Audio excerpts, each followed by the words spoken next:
بسم اللہ الرحمن الرحیم. میں نیاز کھوکھر اور آپ دیکھ رہے ہیں گفتگو وتھ نیاز کھوکھر.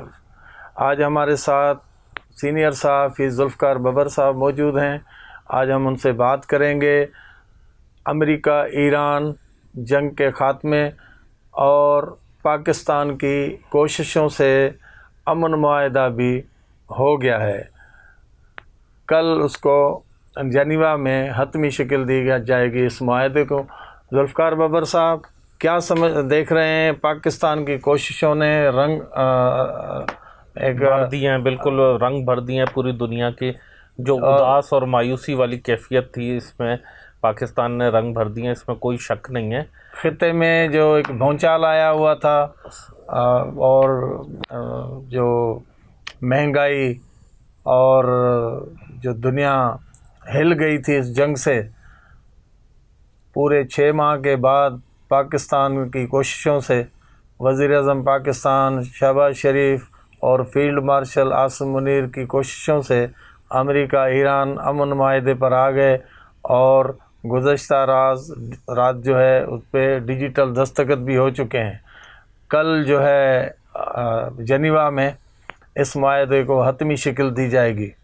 آپ اس پہ کیا روشنی ڈالیں گے؟ دیکھیں، سب سے پہلے تو یہ وہ صورتحال تھی کہ پوری دنیا پریشان تھی. پاکستان نے وہ کیا ہے کہ جو ناممکنات میں سے تھا. پاکستان نے تیسری عالمی جنگ روکی ہے، پوری دنیا کی، پوری انسانیت کی تباہی کو روکا ہے. اس میں کوئی دو رائے نہیں ہے. اور یہ جو دنیا کے سینسیبل لوگ ہیں وہ اس چیز کو سمجھ رہے ہیں. آپ نے دیکھا کہ اٹلی کی پرائم منسٹر نے کیا کہا، کیا لفظوں کا استعمال کیا پاکستان کے لیے اور ہمارے پرائم منسٹر کے لیے. اسی طرح فرانس، جرمنی، برٹن کے پرائم منسٹر نے، اسی طرح پوری دنیا، چاہے گلف ہو، چاہے یورپ ہو، چاہے اوورال مغرب ہو، چاہے ایشیا ہو، چند ایک انڈیا، یا آخرکار بالآخر نریندر مودی کو بھی کہنا پڑا پاکستان کا نام لیے بغیر کہ یہ جو ثالثی ہوئی ہے اور یہ جو ساری چیزیں ہوئی ہیں ہم اس کو سپورٹ کرتے ہیں اور اس کو خوش آئند دیکھتے ہیں. خیر، نام لے لیتے تو اچھی بات تھی. ان کا قد بڑا ہوتا ہے، انسان کو کسی بھی چیز پہ اپریشیٹ کرنے سے انسان کا کردار بلند ہوتا ہے. اچھا، دوسری بات جیسا آپ نے کہی کہ مہنگائی بڑھ گئی تھی. یقینی طور پر مہنگائی، ایک تو عالمی مارکیٹ میں ایک دم بھونچال آیا تھا. تیل کی قیمتیں، پلاسٹک، ڈیزل، جیٹ فیول، ساری چیزیں مہنگی ہو گئی تھی. اس میں کوئی شک نہیں ہے، حکومتوں کو مشکلات تھی. لیکن پاکستان میں مہنگائی بڑھ گئی تھی لیکن پورا خطہ ایک غیر یقینی کی صورتحال میں مبتلا ہو گیا تھا. بالکل غیر یقینی کی صورتحال، بلکہ انسانیت داؤ پہ لگی ہوئی تھی. جیسا میں نے کہا کہ کیونکہ تیسری عالمی جنگ کی باتیں ہونا شروع ہو گئی تھی اور جس طرف معاملات تیزی سے بگڑ رہے تھے، اگر اس میں تھوڑی سی بھی سمجھداری کا مظاہرہ نہیں کیا جاتا تو یہ تیسری عالمی جنگ کے طرف تقریباً دستک دے چکے تھے. حماقتیں، چاہے وہ کسی کی بھی حماقتیں ڈونلڈ ٹرمپ کی ہوں یا کسی اور کی ہوں، ہم اس ڈیٹیل میں فی الحال نہیں جا رہے چلیں. لیکن ایک مہنگائی کا جو طوفان آیا تھا، اس کے پیچھے ایک بہت بڑی مہنگائی اور وہ تباہی آنی تھی کہ جو ابھی شاید پاکستان کی کوششوں سے رک گئی. لیکن بدقسمتی سے جو ہمارے پاس ملک کے اندر جو صورتحال دیکھنے میں آئی ہے وہ تسلی بخش نہیں ہے. میں معذرت چاہوں گا اگر کوئی میری بات سے اتفاق نہ کرے تو ان سے، لیکن پاکستان کے اندر جو عام لوگ ہیں، جو غریب آدمی ہیں، ان تک یہ ثمرات نہیں پہنچ سکے ابھی تک. وہ اس کے انتظار میں ہیں کہ کب ہمیں اس کا فائدہ ہوگا، کب ہماری جو انٹرنیشنل پروفائل بڑی ہے اس کا فائدہ ہمارے تک کب پہنچے گا. یعنی کہ ایک ہی طرف جب جنگ آغاز ہوا تھا رات میں، تو صبح ہمارے فائنانس منسٹر صاحب یہ کہہ رہے تھے کہ ہمارے پاس غالباً 1.5 یا 2 مہینے کے پیٹرول کے ذخائر موجود ہے، پریشان نہ ہوں. اور اگلے ہی سانس میں پیٹرول مہنگا کر دیا. اگلے ہی سانس میں انہوں نے پیٹرول اسی ٹائم مہنگا کر دیا جبکہ 15 دن میں اس زمانے میں پیٹرول مہنگا ہو رہا تھا. تو اگر ان کی بات کو پہلے والی کو ہم درست مان لیتے کہ 15 دن کے ذخائر ہیں، 2 مہینے کے ذخائر ہیں، تو وہ 2 مہینے کے ذخائر تو انہوں نے پچھلے ریٹوں پر لیے ہوئے تھے. پھر سونے پہ سہاگا، لیویز اور اپنے ٹیکسز میں بھی اضافہ کیا تھا. ظلم کی انتہا یہ تھی. پھر اس کے پیچھے جو ایک مہنگائی کا طوفان آتا ہے. آج آپ کو پتہ ہے 150 روپے کلو آٹا مل رہا ہے اس ملک میں. 150 روپے، جو زرعی ملک ہے، 150 روپے کلو آٹے کا ریٹ ہے. آپ چینی کا دیکھ لیں. یہ میں وہ بنیادی چیزوں کی بات کر رہا ہوں جس سے غریب آدمی کو انرجی ملتی ہے. یہ چیزیں کھا کر وہ گزارا کرتے ہیں کہ چائے میٹھی بنوا لی تاکہ انرجی آ جائے.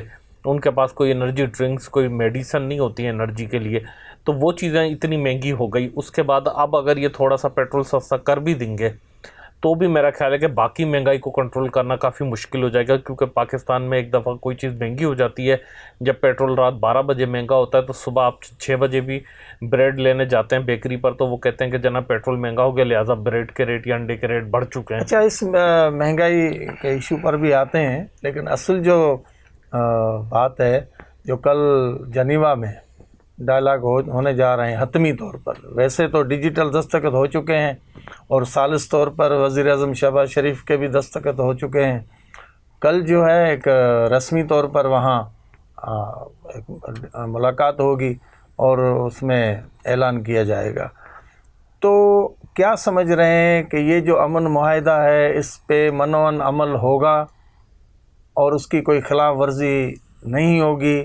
جیسے لبنان کے حوالے سے بھی معاہدہ شامل ہے کہ وہاں اسرائیل کوئی حملہ نہیں کرے گا، تو آپ کیا سمجھ رہے ہیں کہ یہ معاہدہ دائمی طور پر قائم رہے گا؟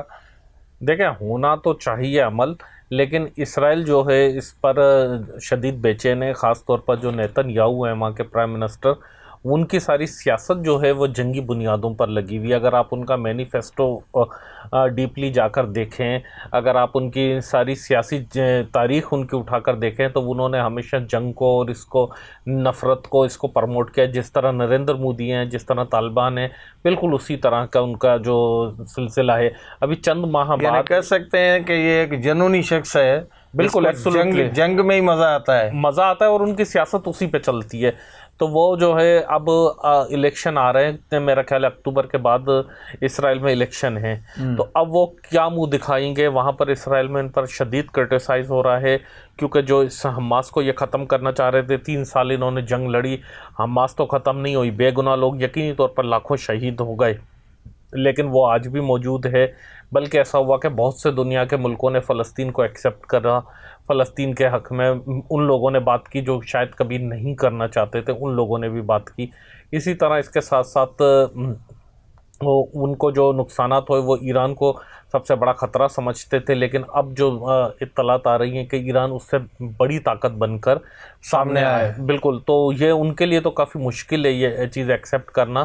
اور ان کے اپوزیشن لیڈر کو اگر آپ دیکھیں تو جو انہوں نے پارلیمنٹ میں تقریر کی تو اس پہ پوری چارج شیٹ ہے نیتن یاہو کے خلاف، اگر آپ اس کو ڈیٹیل میں دیکھیں تو نیتن یاہو بہت پریشان ہے۔ جس طرح آپ نے کہا کہ یہ امن معاہدہ ہوگا، اسی سوالوں سے یہ نکلا تھا، تو وہ کوئی بھی ایڈونچر کر سکتے ہیں، وہ کیونکہ ایک نفسیاتی مریض ہیں اور وہ اس قسم کی حرکت کر سکتے ہیں۔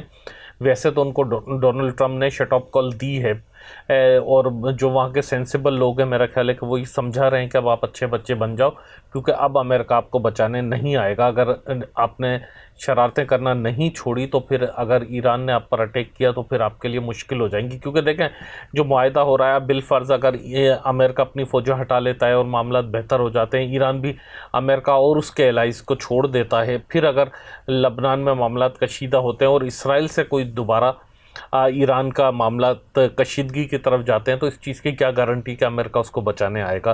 مجھے نہیں لگتا کہ اب وہ صورتحال ہوگی، کیونکہ امریکہ میں مڈ ٹرم الیکشن آ رہے ہیں، تو ڈونلڈ ٹرمپ کے لیے ویسے ہی پاپولیرٹی کم ہو رہی ہے، کافی مشکل یہ سال ڈونلڈ ٹرمپ کے لیے بھی اور نیتن یاہو کے لیے بھی ان کی انٹرنل پولیٹکس کے حوالے سے۔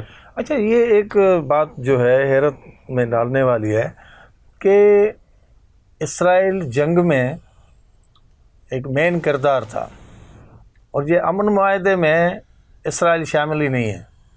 دیکھیں یہ جو ہے یہ پاکستان کی ڈپلومیسی کہلائے گی، یہ پاکستان کا انتہائی اسمارٹ موو تھی، اس میں پاکستان نے کردار ادا کیا، کیونکہ جب یہ پاکستان کی ڈپلومیسی ہے، یہ امریکنز کو ہی یہ اس میں چالاکی ہے کہ یہ کل کوئی اسرائیل کے تھرو دوبارہ کوئی ایسی حرکت ہو، دوبارہ کوئی جنگ ہو تو امریکہ کہے گا کہ بھئی یہ اس میں تو معاہدے میں تو اسرائیل شامل ہی نہیں۔ اسرائیل شامل ہے، اس وقت تک جو اطلاعات ہیں اسرائیل شامل ہے، معاہدے میں شامل ہے، معاہدے کا پاسدار بھی ہے، پابند بھی ہے معاہدے کا جو معاہدہ ہو رہا ہے۔ وہ تو امریکہ کہہ رہا ہے نا، نہیں، اس وقت تک تو اسرائیل بھی کہہ رہا ہے، اسرائیل نے جب سے امریکہ نے کہا اس کے بعد سے اسرائیل نے ایران پر کوئی اٹیک نہیں کیا۔ لیکن رات جو ڈیجیٹل دستخط ہوئے ہیں وہ تو ایران اور امریکی صدور کے درمیان جی بالکل ایسا ہی ہے، لیکن مجھے نہیں لگتا کہ اسرائیل اس سے باہر جائے گا، کیونکہ وہ جانا افورڈ نہیں کر سکتا. وہ ہمیشہ اس کا یعنی یہ گارنٹی ہوگی امریکہ کی. بالکل امریکہ کی گارنٹی ہوگی. اور اس کی وجہ ہے کہ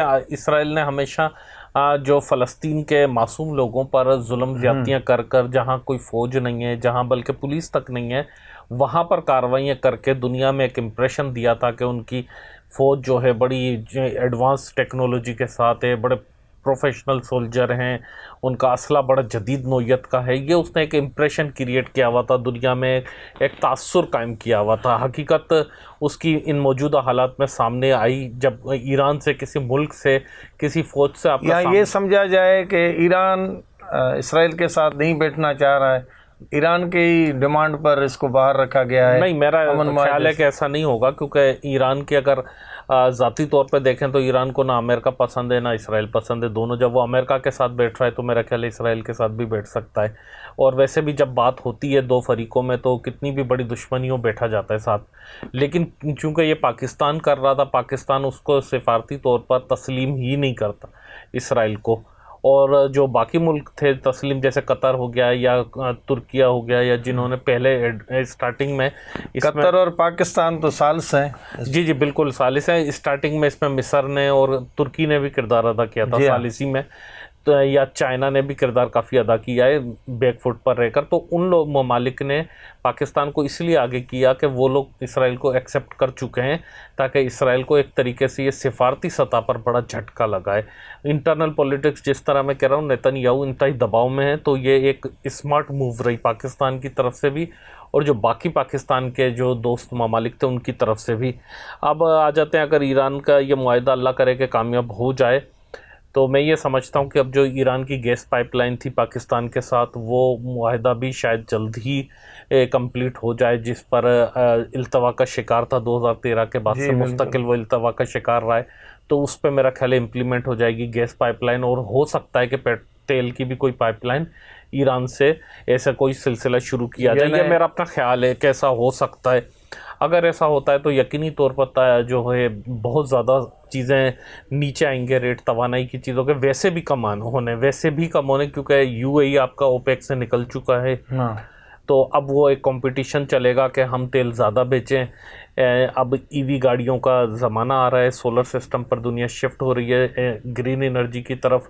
تو ہر ملک چاہے گا کہ ہمارے تیل کے ذخائر مہنگے داموں بک جائیں. تو ایک کمپٹیشن آگے مجھے نظر آتا ہے آنے والے وقت میں، کچھ مہینوں کے بعد سے ان ممالک میں شروع ہو جائے گا. اور اگر ایران پہ سے پابندی ہٹتی ہیں تو ایران کے پاس بڑے ذخائر ہیں تیل کے، تو وہ بھی ظاہری سی بات ہے. ابھی تازے وینزویلا سے پابندیاں ہٹی ہیں جب سے امریکہ نے ان کے پریزیڈنٹ کو اٹھایا، اس کے بعد روس پر سے پابندی ہٹی، اور اب اگر ایران پہ سے پابندی ہٹتی ہے. یہ تین بڑے، وینزویلا دنیا میں سب سے زیادہ تیل پیدا کرنے والا ملک ہے، اسی طرح روس بھی بڑا ملک ہے، اور ایران بھی، ان کے پاس بڑے ذخائر موجود ہیں. تو ایک دم جب زیادہ سپلائی ہوتی ہے تو ڈیمانڈ ظاہر جتنی تھی اتنی رہے گی، تو ریٹ بہت کم آنے. اور اگر پائپ لائن بن جاتی ہے تو پھر تو جو ٹرانسپورٹیشن کا، سیکیورٹی کا خرچہ ہے وہ بھی ختم ہو جاتا ہے پاکستان کے لیے. یعنی کہ بہت اچھا یہ ثابت ہو سکتا ہے اگر اسی طرح ہم دانش مندی کے ساتھ آگے بڑھیں جس طرح اس سارے معاملے میں ثالثی والے میں ہم بڑھے تھے. اگر اسی طرح سنجیدگی سے لیں تو میرا خیال ہے کہ پاکستان کے لیے گیم چینجر ثابت ہو سکتا ہے، پاکستان کی ترقی کا یہ ضامن بن سکتے ہیں حالات. تو ابھی یہ امید کر سکتے ہیں کہ پاکستان میں تیزی سے جنگ کی وجہ سے مہنگائی بڑھی، اور اب تو یہ معاہدے کی خبر آتے ہی عالمی مارکیٹ میں تیل کی قیمتیں بھی نیچے آ گئی ہیں. تو اب پاکستان میں تیل کی قیمتیں پرانے جو قیمتیں تھیں اس پہ آ جائیں گی اور کم کی جائیں گی. میرا خیال ہے کہ 300 کے قریب سے نیچے آ جائیں گی یہ 2-4 دن میں جو ابھی اناؤنس ہوگا. میرا خیال ہے کہ 300 سے نیچے آ جائیں گی. لوگ تو اس پہ 200 کی اور 225 کی ڈیمانڈ کر رہے ہیں، لیکن اتنی جلدی نیچے نہیں کریں گے یہ اس میں سے بھی پروفٹ کماتے ہیں. تو لیکن یہ کہ 300 سے نیچے آ جائیں گی. اب وہ اس کے بعد بتدریج نیچے آتی رہیں گی اور عالمی مارکیٹ میں بہت زیادہ تیزی سے نیچے آئیں گی.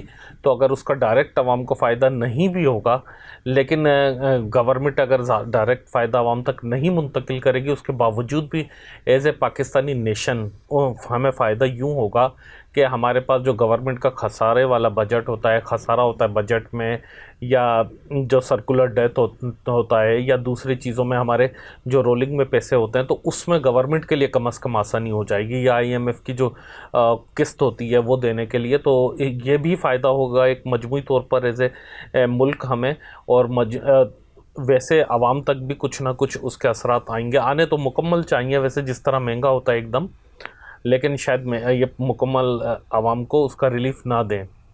بہرحال پاکستان کے لیے تو اچھا ہی اچھا ہے، اس میں میرا خیال ہے کہ برا کچھ بھی نہیں ہے، ویسے تو پوری دنیا کے لیے یہ اچھا ہے، اور پاکستان نے ثابت کر دیا کہ امن ہی سب کچھ ہے، اور پاکستان نے ہمیشہ امن کا ہی پرچار کیا ہے، اور پاکستان نے یہ چیز ایک دفعہ اور ثابت کر دی کہ چاہے پاکستان کی فوج ہو، چاہے پاکستان کا اسلحہ ہو، چاہے پاکستان کا نیوکلیر پروگرام ہو، وہ سب بیسیکلی امن کے لیے ہی پاکستان نے بنایا ہے، اور پاکستان سے زیادہ یہ کون سمجھا سکا کہ دنیا میں امن کتنا ضروری ہے۔ اب ہم نے عملی طور پر یہ ثابت کر دیا ایک مرتبہ پھر، ایک مرتبہ 70 میں ہم نے کیا تھا جب چائنا اور امریکہ کے ڈائلاگس کرائے تھے، جب بھی پوری دنیا ناکام ہو چکی تھی اس صورتحال میں، پھر ہم نے آج یہ کر کے دکھایا۔ یہ ایسے تاریخی کام ہے کہ جو شاید کبھی کوئی بڑی بڑی جو فورمز تھے یونائٹڈ نیشن جیسے، وہ بھی نہیں کر سکے۔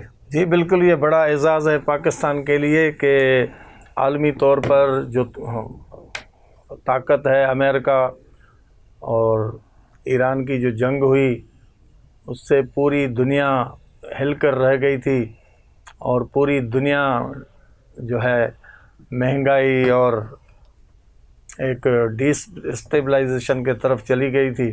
اس میں پاکستان کے کردار نے ثابت کر کے دکھایا کہ وہ عالمی لیول پر اس طرح کی جو امن معاہدے ہیں اس میں بنیادی کردار ادا کر سکتا ہے۔ یہ ایک پاکستان عوام کے لیے بہت بڑی خوشخبری ہے، لیکن پاکستانی حکومت کو بھی چاہیے کہ جو جنگ کی وجہ سے ایک مہنگائی کا طوفان آ گیا تھا، اب اس پہ کنٹرول کیا جائے اور پیٹرول کی قیمتیں پرانی قیمتوں پر لائی جائیں، تو عوام زیادہ اس حکومت کو بھی اپریشیٹ کریں گے۔ ہم ملیں گے دوسری ٹاپک کے ساتھ، تب تک کے لیے ہمیں اجازت دیجیے۔ خدا حافظ۔